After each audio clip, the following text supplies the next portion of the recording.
So welcome everyone. Today is Wednesday, April 7th, and we are back with another lunchtime topic. If you've never been to one of the Creative Coast events before, here's a little bit about us. We are a nonprofit funded by the City of Savannah and the Savannah Economic Development Authority, and we exist to nurture the innovative community in Savannah, more specifically startups and businesses that are growing in the area, tech businesses that are growing.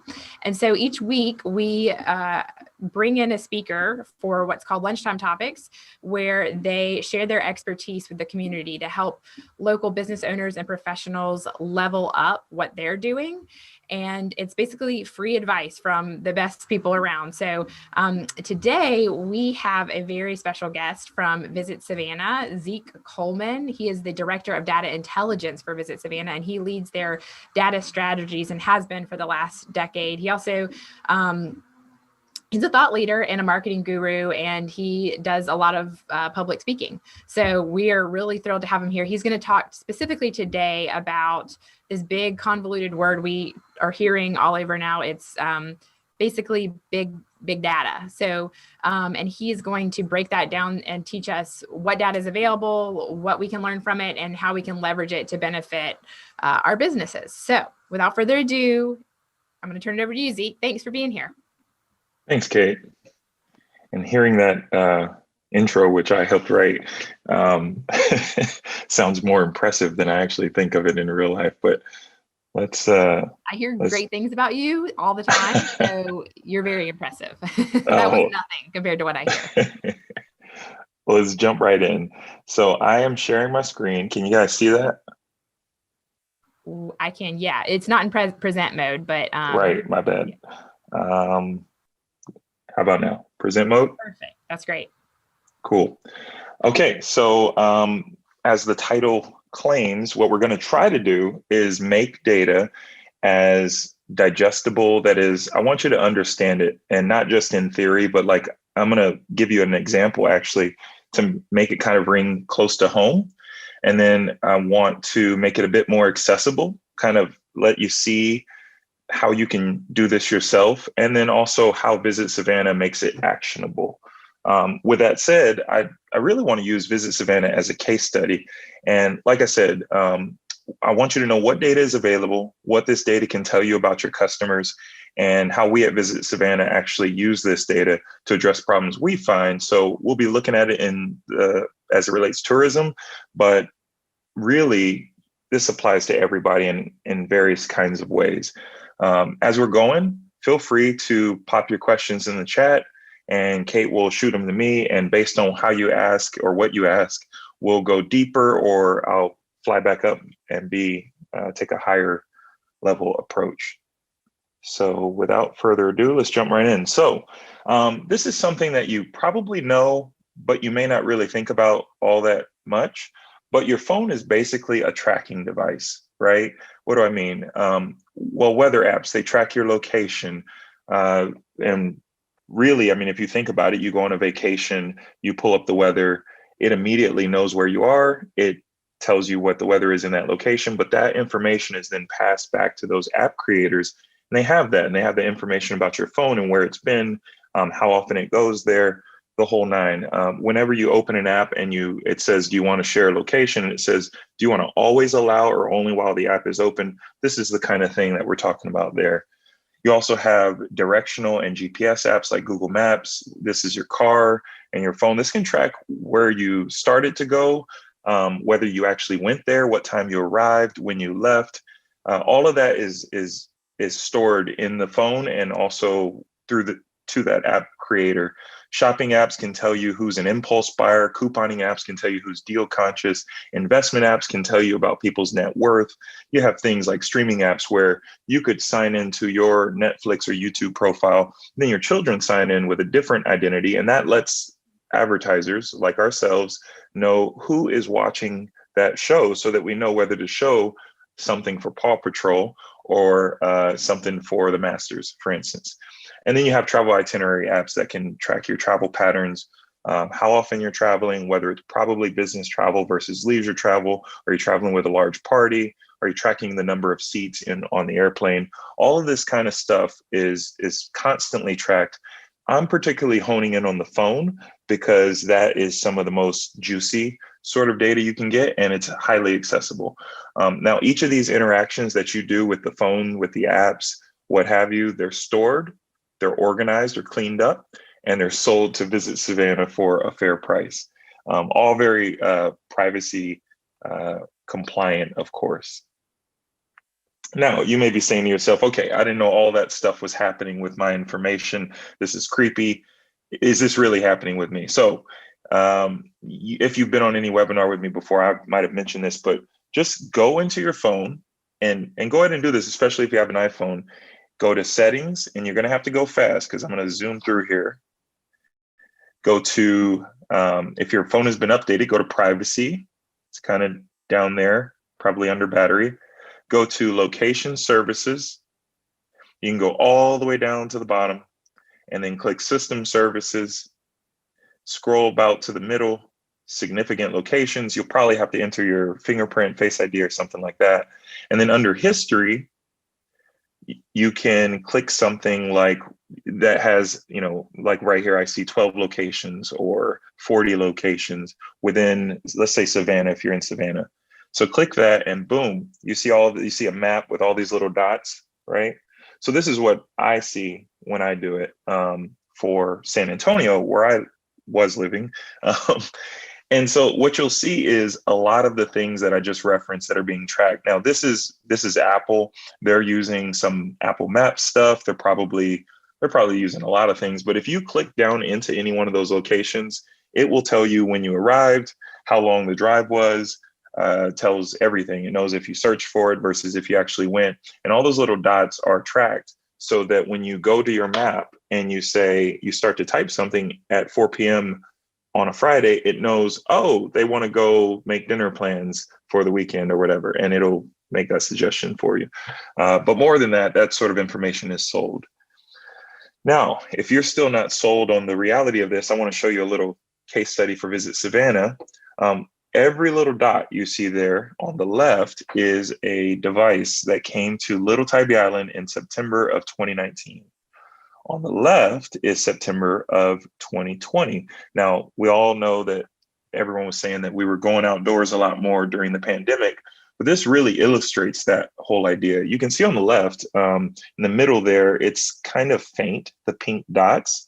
But on the right-hand side, it gets really pronounced, and there's a significant number of visitors that increased during that time frame. I mean, it really exploded, and you can see this all throughout the city and all throughout really the world. People were outdoors a whole lot, but the reason that I can visualize this and show you this is because that data is being tracked, and it's accessible. It's right here in the palm of your hand. You sleep with these things, you take them on the airplane with you, you shop with them in the restroom, hopefully not, maybe, but you go on Amazon, you type stuff in, and then they follow you around on Facebook, all that stuff, just so that this is really close to home, really close to you. I know all of us have had the experience where you talk about something, maybe Alexa's right there, and then all of a sudden you see an ad or a commercial for it. I don't know that that's happening yet, but I wouldn't doubt it. I haven't found it actually, but I wouldn't doubt that sort of thing is happening. So that's to make it digestible so that like, hey, this is something real. This is tangible. This is stuff that touches me. Let's make it a little more accessible. So what can a business do with this? So for Visit Savannah, here's some of the data that we can see and that we care about. So of course, we're kind of concerned about attracting visitors to our lovely city, and we want them to stay at all of our hotels. And we have all of our members uploaded into this platform, and we can see, you'll see on the map, basically, actually look to the right where it says destination name, and all those little colors represent one accommodation property. Now you can't see it, but I can actually scroll that out like 7 or 8 times to get all of our members that are over there. So I can keep scrolling and it changes from blue to like pink and red and orange. But each of those is represented on the map. I can actually narrow it down by where the people, how far they are from that hotel. and we can see exactly where people were coming from to go to a particular hotel. We can also turn and toggle each hotel on or off to actually know, like, for instance, how many people went to the Perry Lane during a specific time period. And in this snapshot, we're looking at the pandemic. So again, we're trying to see who traveled during this time frame. How has that changed since the vaccine was released? And what can we learn about these travelers? And I would just let you know that this is all anonymized. We don't actually know who the people are. These are all grouped into groups of people who went to a place, but we don't know the people per se, but the machine does. We can then take those device IDs and we can upload them to something like Facebook, and we can retarget them. Now, this is something that even you could do. If you have a business and you have, a list of past customers, you have a list of phone numbers or email addresses of customers, you can actually hash those, make sure that they're, like I said, privacy compliant, upload them to Facebook, and then retarget those folks online. You can also lookalike target, which means that you're basically telling Facebook, the way I like to think about it is kind of like a bloodhound.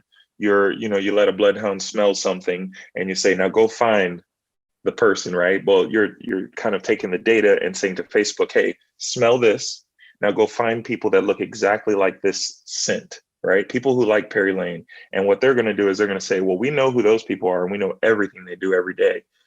And we know that there's 50,000 other people who look just like that person digitally. And so we're going to find people who frequent travel sites around this time of the year, who check ESPN in the morning, or who check the news, and who buy, a new travel bag every spring or whatever. We're going to find all those folks, and we're going to, and they also take a trip near, Charleston. So we're going to show them a Savannah ad right around this time because they match your current customers. So that's really cool. And this isn't just limited to hotels. We actually break it up, right? So we have a really good partnership with our airport.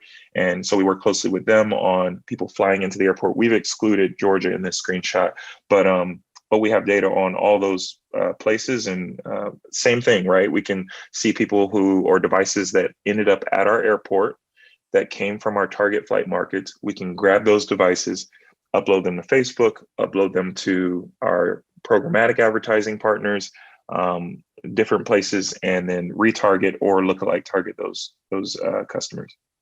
Same thing. This is Plant Riverside District. So they got a really nice spike when they opened up. These are our museums, which were struggling a little bit, obviously, during COVID, but have, we're watching how that's bouncing back as things have opened back up. Visitors to the beach exploded. And I'll show you that actually on this next screen.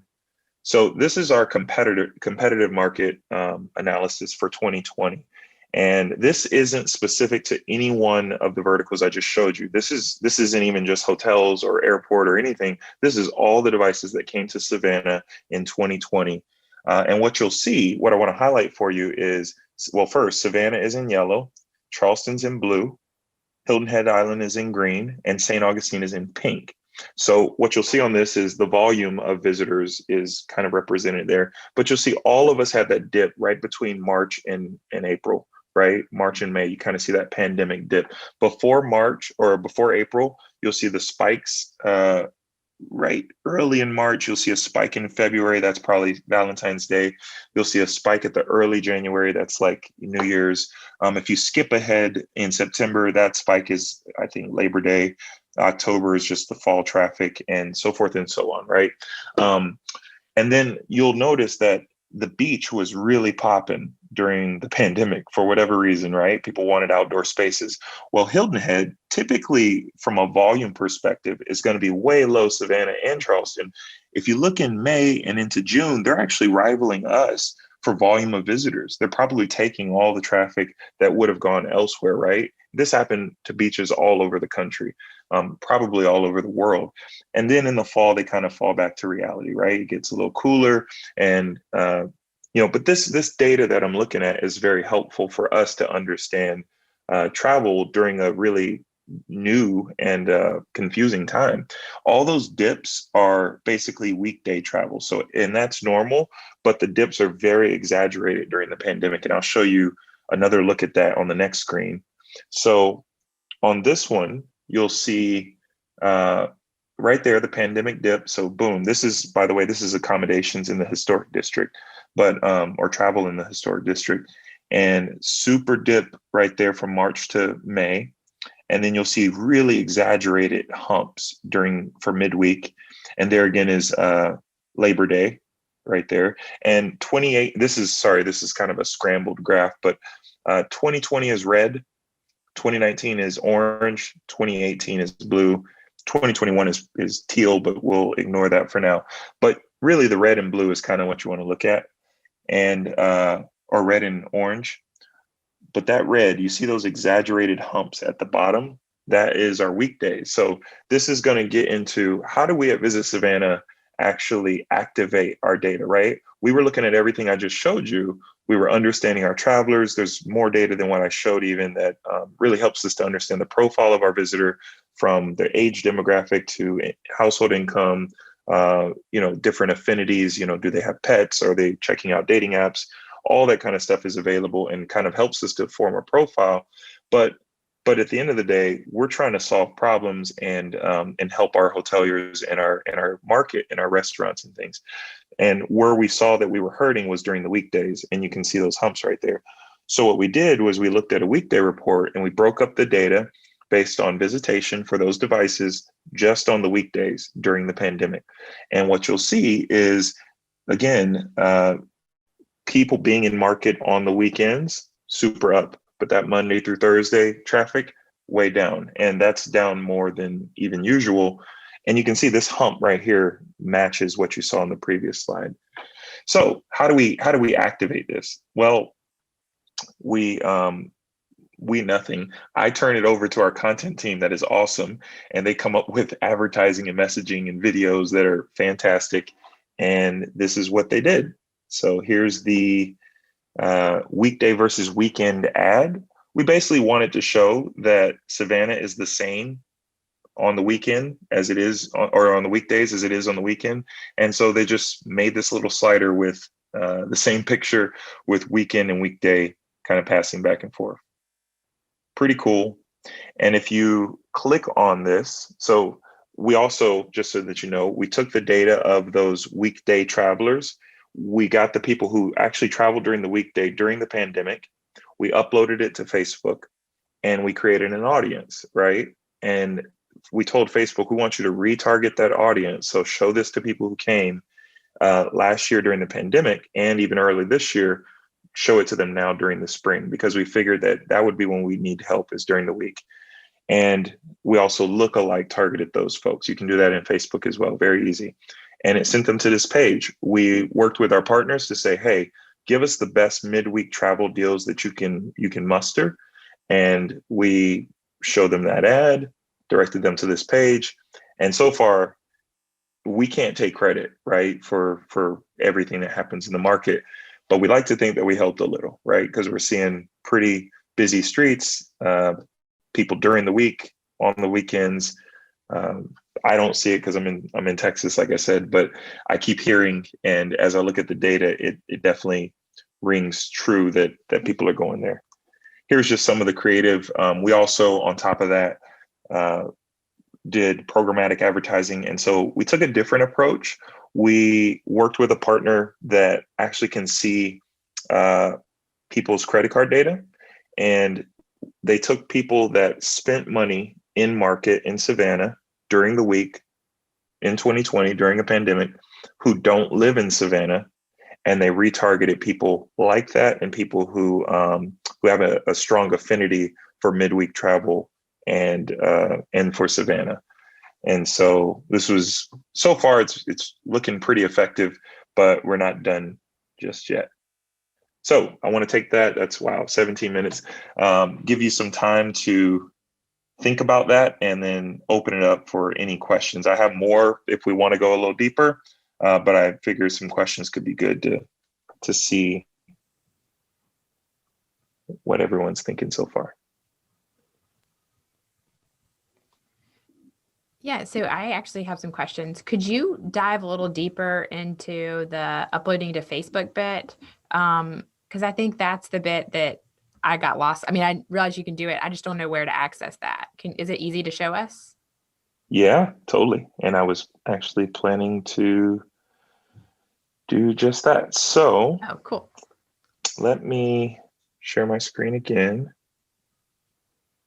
And then I've got another question in the chat when you're done with that. Sure. So basically in Facebook, in Business Manager, you can go over to audiences, right?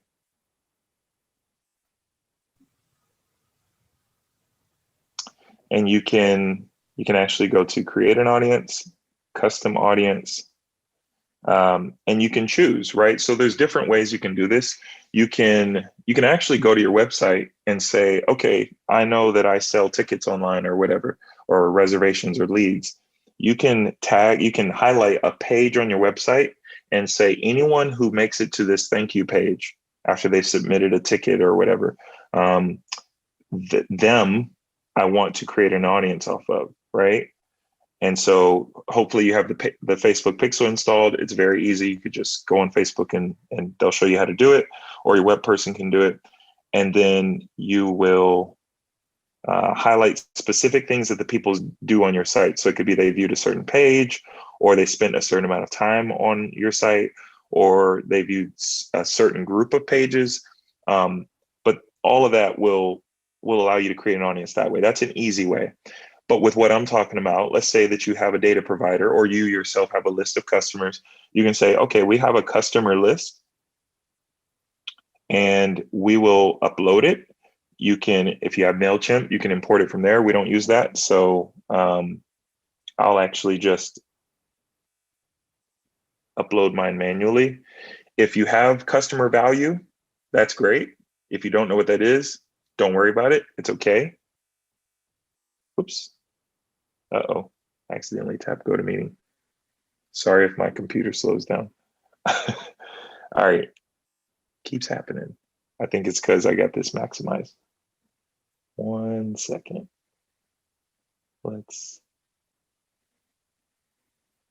Okay, I'll just do it like that.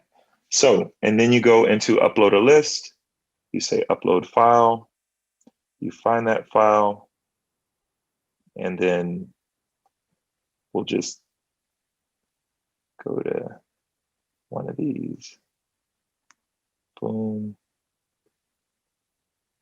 Just that one.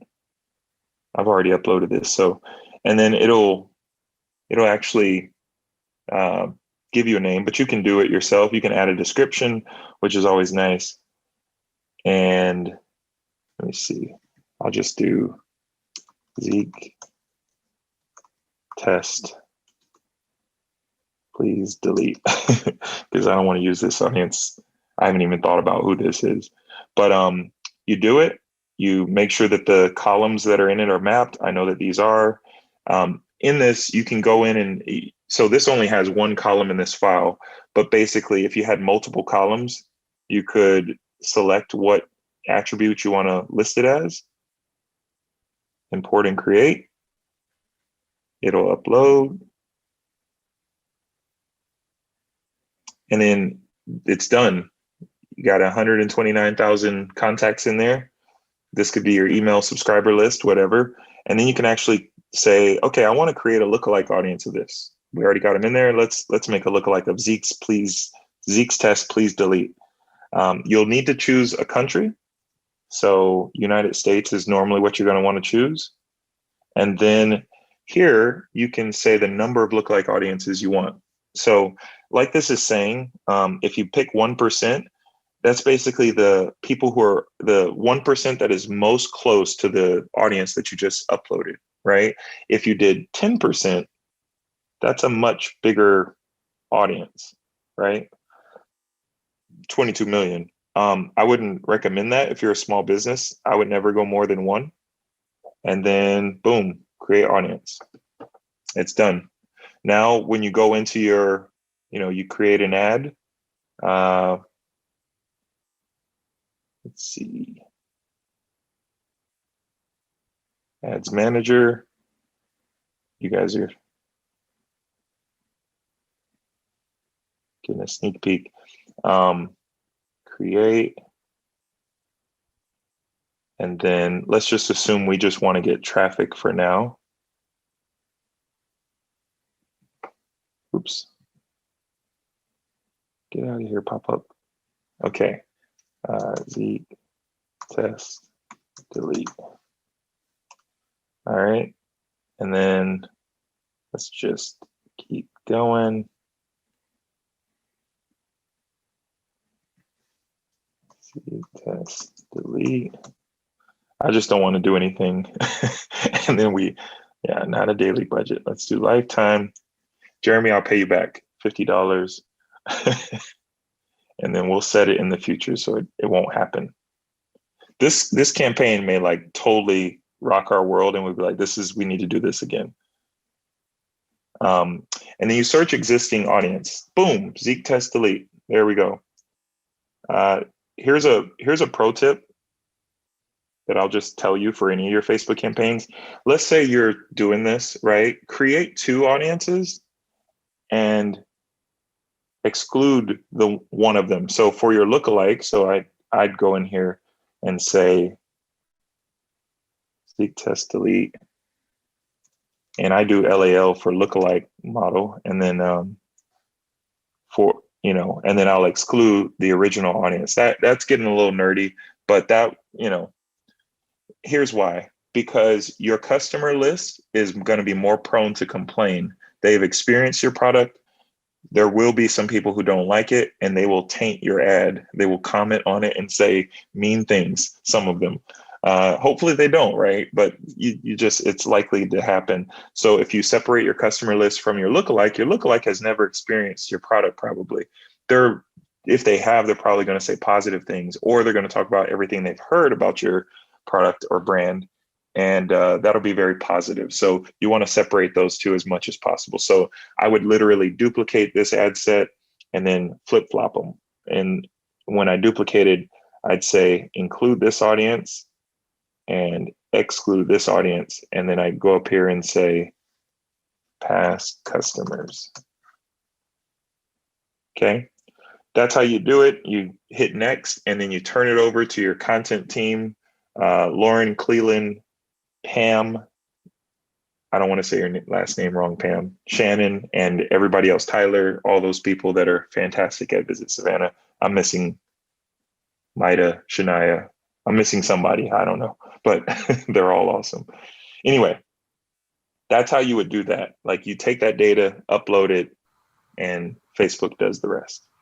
Okay, so related to that, there's 2 questions. So one is, how much of a learning curve is there to creating Facebook audiences from CRM or POS data like email addresses? Yeah.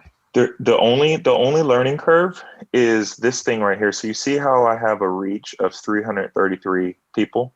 Mm-hmm. When I switched it and said to Facebook, I just want to retarget this customer list. And then I told it I'd do $50 for the whole campaign. You could think $50 should reach 1 million people, but you won't reach as much. So the learning curve has less to do with uploading the audience and more to do with just realizing what you're going to get for what you do. If you change this to, let's just say $50,000, they'll warn you. That's more than what you're used to. You'll see that reach go up for per day, which is cool. So more the learning curve is that sort of thing. And then every now and then you'll upload a list of 100 people and Facebook will say, this number is too low for us to create a model off of or create an audience off of. We didn't find enough people. So you just want to manage expectations. And I'd say you probably want, at least 15, 20,000 records, at least 10,000. I mean, you can upload it and see, but it's not that hard. Okay. So, and then there's another couple other questions, but one of the questions I think is the most intriguing is, where are the places you purchase phone data? Like, where are you sourcing that information from? It was from slide 1. Sure. Yeah. So that is a secret. I'm just playing. I know. Okay, so one of them is C-Source, is a company that we've worked with recently. Another one is Uber Media, not to be confused with Uber, the car people. This is it's just spelled the same, but Uber Media.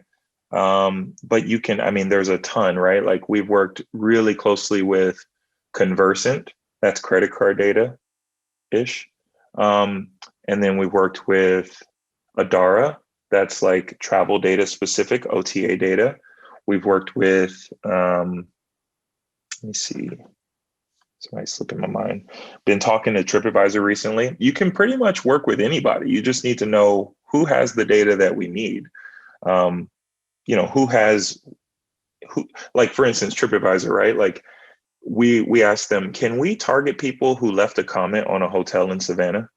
Can you give us that data? Because if they left a comment, if they left a review, they probably came and they're probably an avid traveler. We want those kind of people, right? And so if we can upload those to Facebook or if we can use that kind of data, that'd be great. So we're working on that. What was the first one?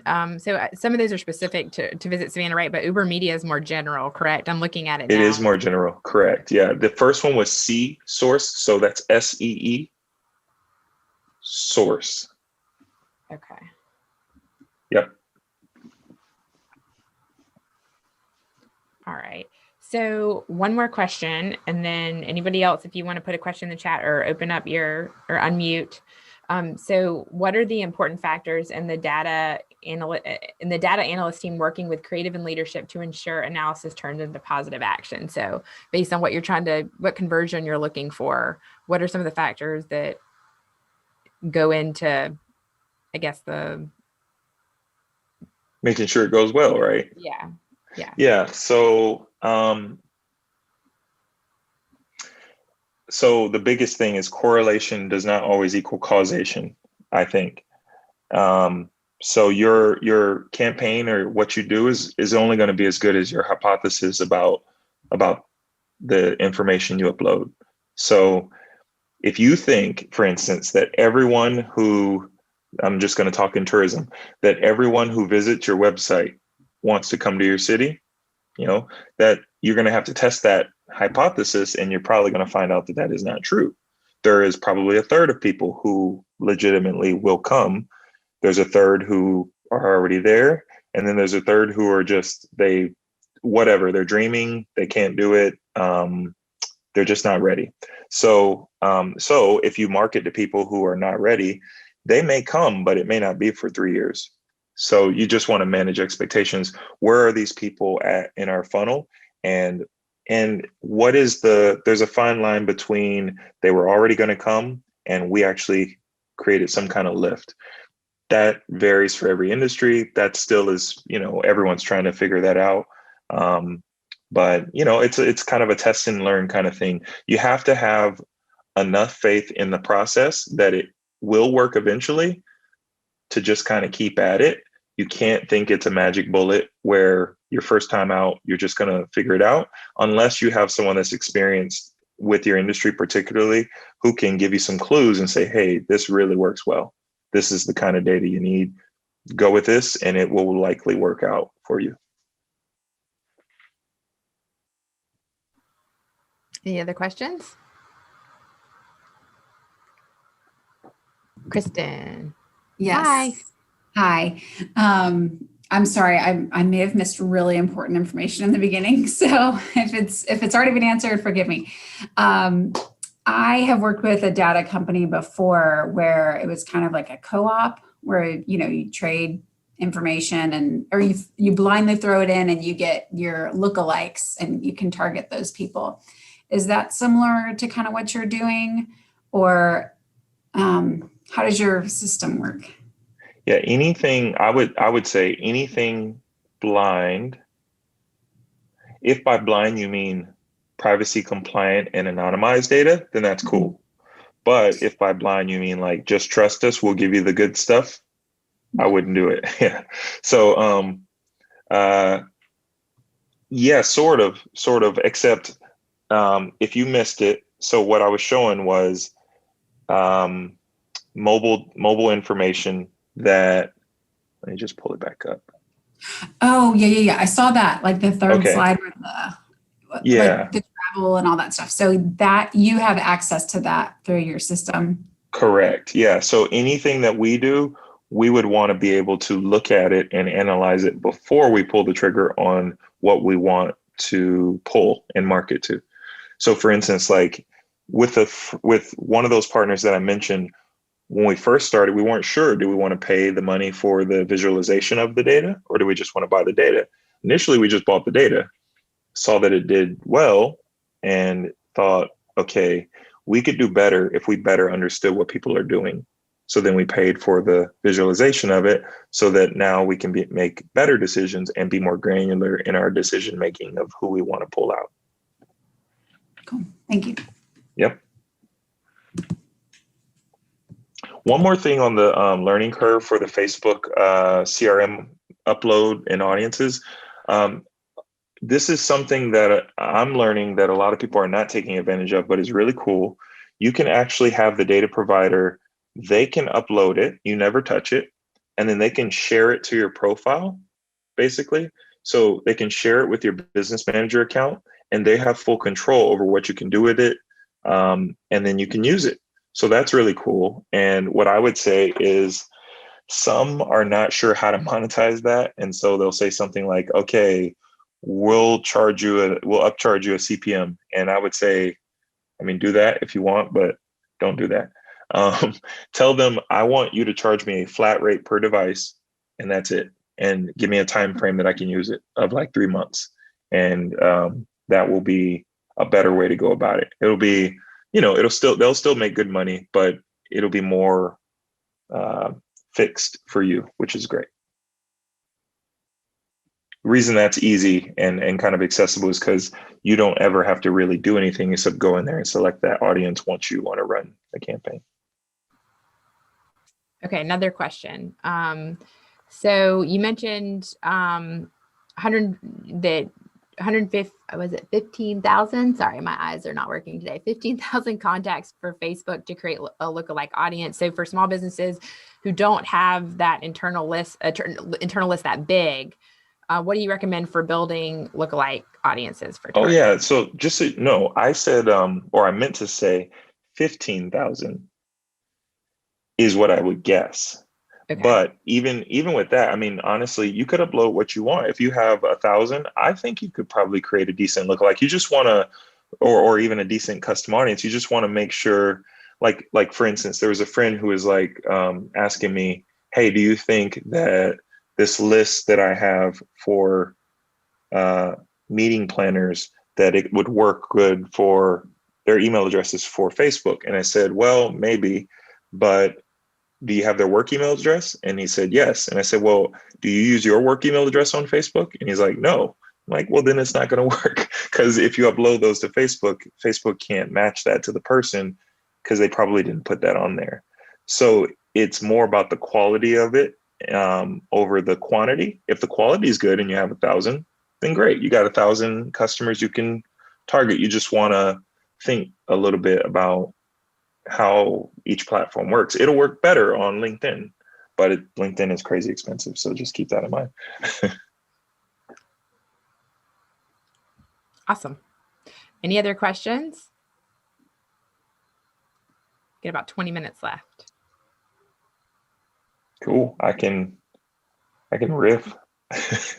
Well, we don't have to stay on for that long. We just leave. Like, okay, cool. Totally fine if we want to go ahead and close up, but I just want to give everybody an opportunity to jump in. Sometimes there's last minute questions. So, yeah, I mean, this is really interesting. And I think more marketers should know this information. It sounds like it works best when there's a team doing it together. I mean, I'm freelance marketing, but I imagine that you guys have to work pretty closely and communicate really well. I mean, you don't go in and set up the campaigns, do you? Is that more of like the marketing side of things? I do it all. So we work like, yeah. Well, what I mean by do it all is I go in and build it out like I just showed you, but all of us can do that and have. The reason we work together so closely is because the people that I work with are brilliant. And so I don't want to write ad copy or or just think through these audiences on my own. I want to run it off them, but you could totally do it on your own. And I would just say there are even of us, those of us that have side, little businesses or Etsy shops or whatever, we're all doing that ourselves anyway too. So it's totally accessible to just a one-man team or a one-person team, so to speak. Got it. Okay. All right. So another question, what websites, books would you recommend to learn more about this topic? That's the hard part. This in particular, I have not learned from books, just being honest with you. I've just taken every phone call that I get where someone's trying to sell me something, and I ask a gajillion questions, and I try to shoot holes through it. And I say, why should I give you Visit Savannah's hard-earned money? Like, why is this going to do what I want it to do? And I just make sure to link our goals to their value proposition. And if they're talking value proposition that doesn't touch our goals, then I just, politely let them know, I'm really sorry, but like, I hear you. That sounds great, but that has nothing to do with my business goals. I don't know how that will give us revenue in the city. And that's my job. So if you can tie it to that, then I'll be happy to give you our money. But if you can't, then, it's just not going to happen. Take phone calls. So am I right? You graduated from Savannah State University, is that correct? And correct. How did I'm just curious on a more personal note, what made you decide to go into this field? Was it something you learned specifically in school? Yeah. What was it? So in school, I was sort of an IT major, business IT, and there were no jobs in Savannah in 2008 for IT. They started to supposedly ship them to India. And Joe Ippolito of River Horse Internet Marketing took me around to every IT firm he knew, and no one was hiring. So he said, Zeek, I'm going to hire you. So he hired me to do his internet marketing reports. In that, I learned a little more about Google Analytics. And then one of his first clients was Visit Savannah.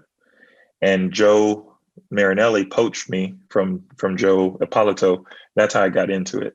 When I got there, I realized, oh, wow, they're giving me marketing budget. How do I know if it goes well?